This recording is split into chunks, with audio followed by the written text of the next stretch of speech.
Yo, what's up? How's everybody doing? All right, all right. Well, in this video, we're talking about the redundancy of Tim Drake. Let me go ahead and change the banner here. Now, I'm going to be completely real with y'all. Despite our nostalgia for us 90s kids out there, whether it be DC editorial, the new generation of fans, or even the social media general audiences in general, no one really cares about Tim Drake. And not because of his impact. People know about his impacts in comics, the death of Jason, arguably one of Batman's greatest failures.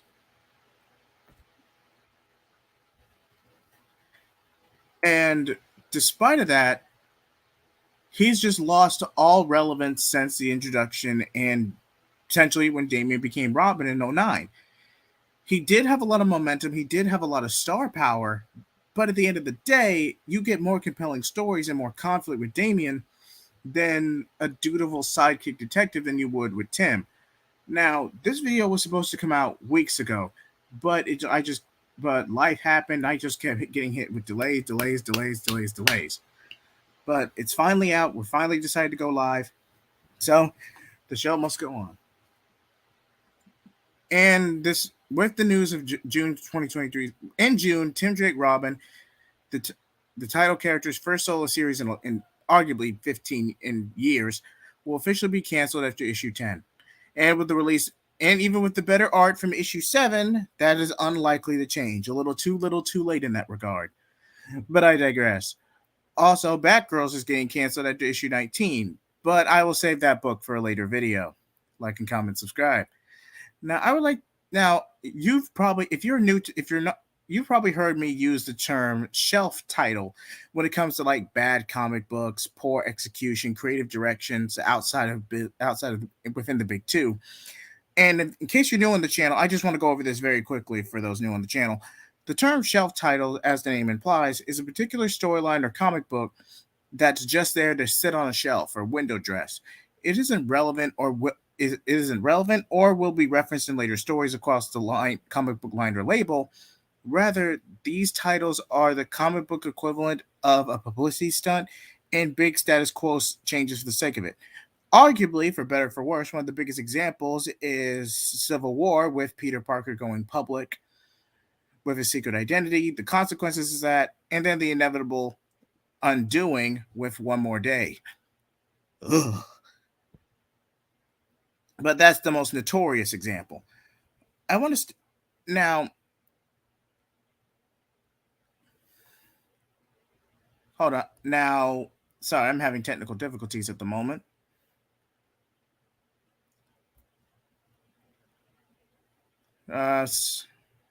Okay. Now, I'm not going to beat around the bush. More than likely, the Tim Drake change was an attempt to catch lightning in a bottle twice, with the at the time increasing aspect of LGBTQ content, and there's nothing wrong with that. There's an audience for it, but sometimes with the big two, especially, you can't cram one egg into have all your eggs in one basket. Take anime and manga, for example. You could have Miss Magical Girl tropes, battle shonen, mature themes, isekais. There is so much variety in anime and manga. You could cover literally you could go pretty much all over the place, go from one side of the spectrum to another, and nothing would literally change. And that's the thing. Variety, diversity for days. And I've said this on multiple videos. Don't take the scraps of the big two just because it gives you the most clout or it gives you the most buck to kick off your career. Go indie, start your own thing. That way you can do what you want, cater to the audience you want, and build yourself from the ground up. It's going to take work and it's a long-term plan, but if your heart's in it and if you have the passion for it, it'll all work out. Now, that's my little mini rant out the way. Y'all probably didn't want to come here for a history lesson.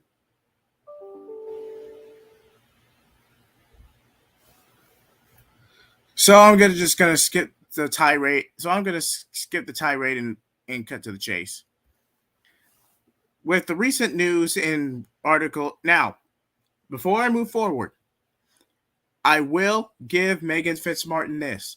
Excuse me, an editorial. They attempted. Now I say this. I want to be perfectly clear when I say this.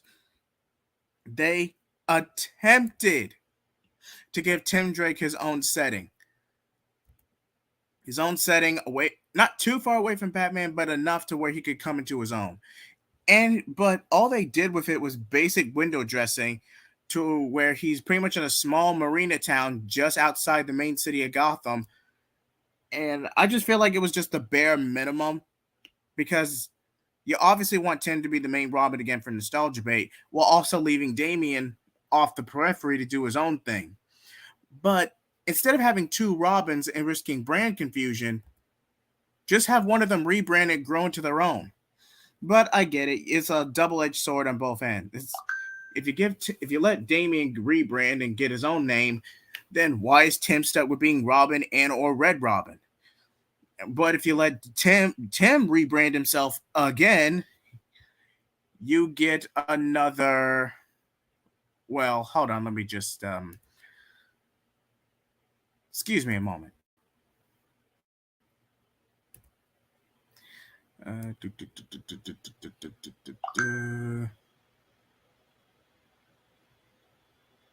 Where'd I put it?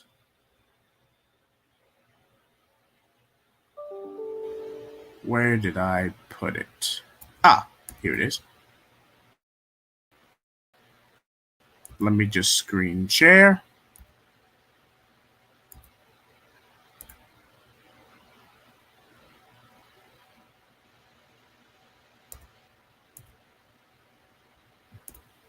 You get another this.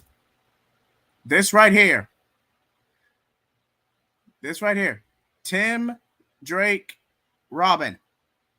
The Drake by Brian Michael Bendis.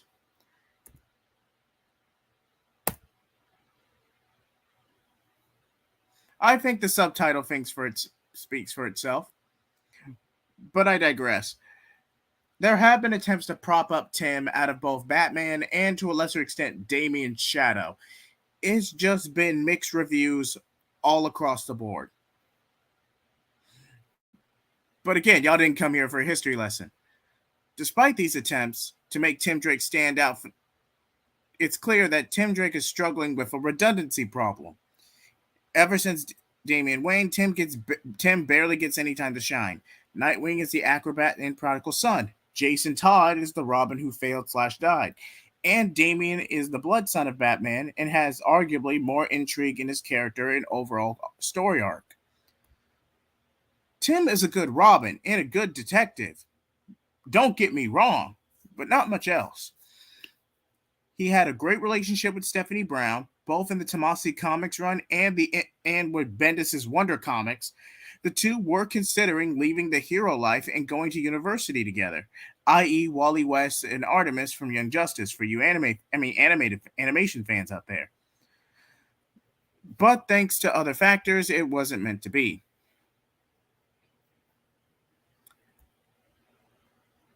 Now, I would say there are multiple ways you could go about this. You could go with Tim being the new Red X. If it weren't for that god awful, I wouldn't even count it as a shelf title. It was just garbage. Editorial, mandated garbage. That would Teen Titans Academy. I would say Tim Drake is better off as Red X. Yes, you still have the whole red rebranding convention, but it's an established identity.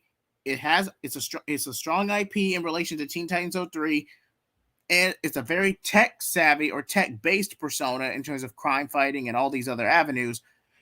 And Red X would fit Tim rather well and could arguably redeem the name depending on which route he takes. Red X could work for Damian in a lot of ways. Excuse me, Tim. Now, some would argue it could work for Damian too, but I think that's a little. Damian too, but I feel like that's too on the nose because you already have that. You already have a strong. You already have the reverse dynamic duo with Richard and Damian, and you already have such a strong parallel between them. And with what the Adam Glass run tried to do by making Damian not only a parallel to Dick, but arguably a blatant replacement of him while the Rick Grayson saga was going on, to the point where Damian was characterized almost literally akin to Teen Titans 03 Robin from season 1. Same mentality, Slade, Nemesis, angle, all of it. Like, but hey, well, that's what you expect from a TV showrunner from the CW, to cramp up as much melodrama as humanly possible. But I digress. Now, there are two ways we could do this. We could have, now I will make a video for both of these. We could go the Red X route, or we could go something with a little more creative. We can go with something a little.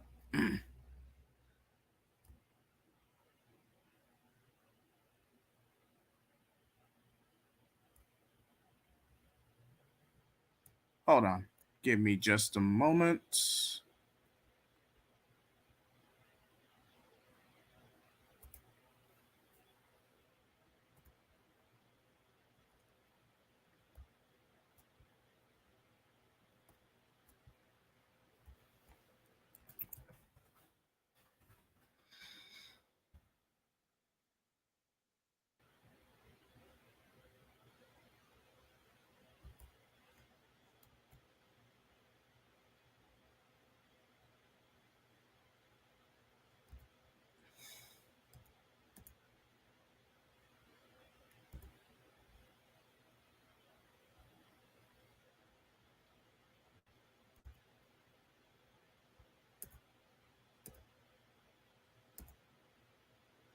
All right, let me share my screen.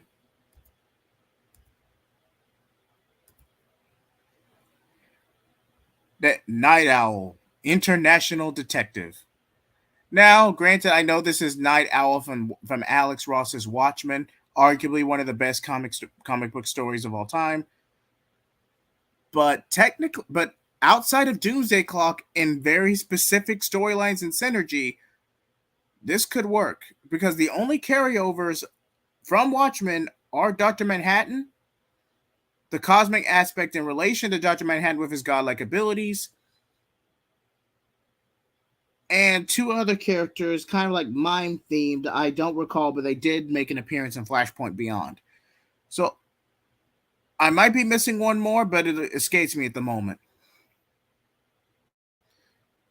And I get it. Night Owl's not the best name.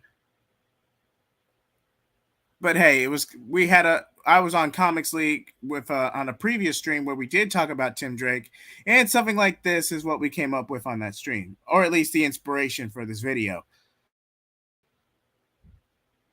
Now, let me just get out of this.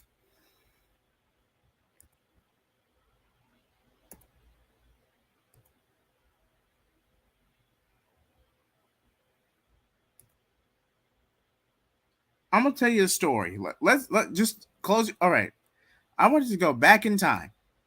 It's the Batman Reborn initiative from 2009. Dick Grayson becomes Batman with Damian Wayne as his Robin. Stephanie Brown becomes the new Batgirl, but that comes a little later. Nonetheless, Tim Drake dons his new persona, Red Robin, after his initial fury at Bat Brat for snubbing him of the Robin mantle, especially at Dick's request, no less. And I'm probably gonna get some bots in the chat. We then get the amazing Red Robin run, where he undergoes an overarching mystery that everyone else assumes is grief induced for Bruce's death, and they're worried they're slowly turning into him. And everyone is worried he'll slowly turn into Bruce, or at least very much like him. We then get the return of Bruce Wayne. All the time travel and multiverse stuff that comes a little later. But again, we're getting ahead of ourselves. To make it a long story short,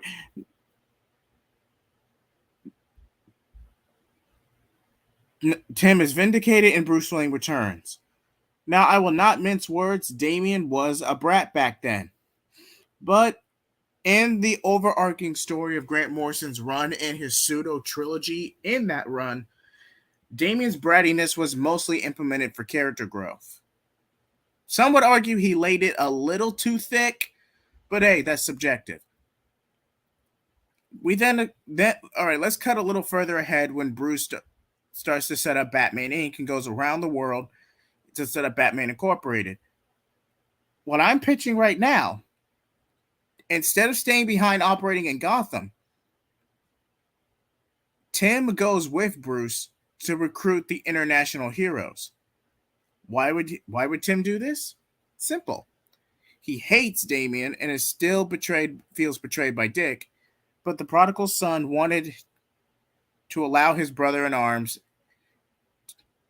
to grow into his own and be acknowledged as an equal and his own hero. And acknowledge him as an equal as his own hero. That's true, but two major factors were in play during this time. One, Tim was still in his mid to late teens, meaning he was very angsty back then. And what and it and for as smart as he is, he wouldn't have come to this conclusion until he matured after the fact. And not to mention, it also doesn't help that Damien would throw some snide comments here and there, rubbing it in his face. Thus, Tim joins Batman Inc. as Night Owl alongside Cassandra Cain, who operated as Black Bat in Hong Kong. Now Tim as Night Owl would be more tech savvy than the other heroes and would utilize a lot of skills he had learned in his training from Lady Shiva. However, he doesn't kill because remember, pre-New 52, Tim did train under Lady Shiva briefly. Tim uses and Night Owl will slowly become his version of Matches Malone, where he would infiltrate the criminal underworld, gain valuable intel to help Batman Inc., including with Oracle to cross-reference with Oracle to confirm active leads. Sure, I could have gone with had Tim be Wingman instead of Jason, but I feel like the Owl said it would go well with Tim being the anti-Batman, especially given the angst he would have been feeling during this time. So in a way, he doesn't have to kill or resort to gratuitous cries for attention. It's more angst induced than anything. Now I know what you're thinking. You gave us an idea, or you gave us an idea for Tim to get a new code name, but how would this help Tim overcome his redundancy problem? Although he has grown to tolerate Damien a lot more compared to when they first met,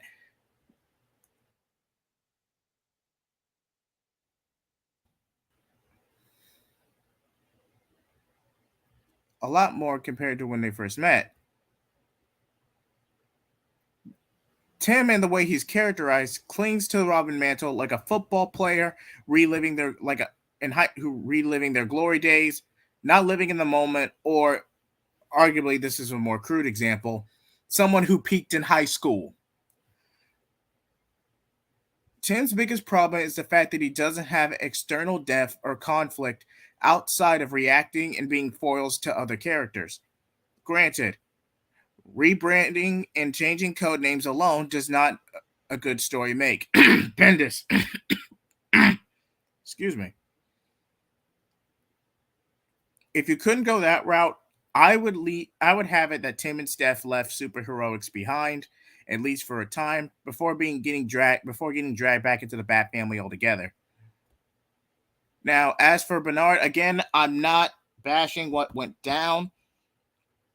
And Bernard is a decent character. He was a great character in Dixon's run, but as he was utilized in Fitzmartin, kind of a downgrade. But that's all. There's no such thing as bad characters, only bad writers. But I digress. A lot of Tim's regression now, outside of the whole double brand confusion with Robin, stems from drastic and directionless shifts the editorial had to make after 5G was scrapped.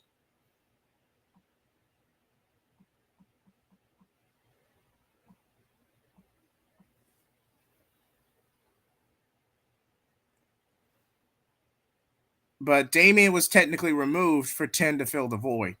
Now, okay. I shouldn't really say that because Damian had this whole fall from grace arc in the Adam Glass run, which would have preceded that, and then he technically becomes a villain and leads Leviathan, a branch off the League of Assassins. It was a whole thing. Some would say it was ripping off Injustice, but hey, to each their own. If you want me to do a follow up in Night Owl and Batman Inc., I would what Night Owl and Batman Inc. could have actively looked like during the events of those comics and leading up to Leviathan. I will consider that at the very least. However, I want to get back on topic with Tim's new identity and story of being a pulp detective where Night Owl solves mysteries and superpowered crimes with the occasional supernatural with other heroes such as Zatanna, John Constantine. Too soon? In any case, I could write if I could write a character fighting crime internationally away from Gotham, supernatural noir detective would be the next best thing. Giving Tim his own setting to work in would be a good first step, but that's all it is. But on its own, it's just a first step. I Now again, things are different with the big two. Things are different for the character in general, and even now, as of this live stream, the Chip Zdarsky run and the backup stories, they're great. They're actually utilizing Tim in some capacity. He even went on his own little multiverse adventure where where he reflects with a doppelganger of his dead mom. So there is potential. There is someone giving Tim Drake the time of day. I just feel like the character's being held back due to his own redundancy. Just allow Tim to let the Robin name go. I feel like his fans, the character, and the IP would be better for it.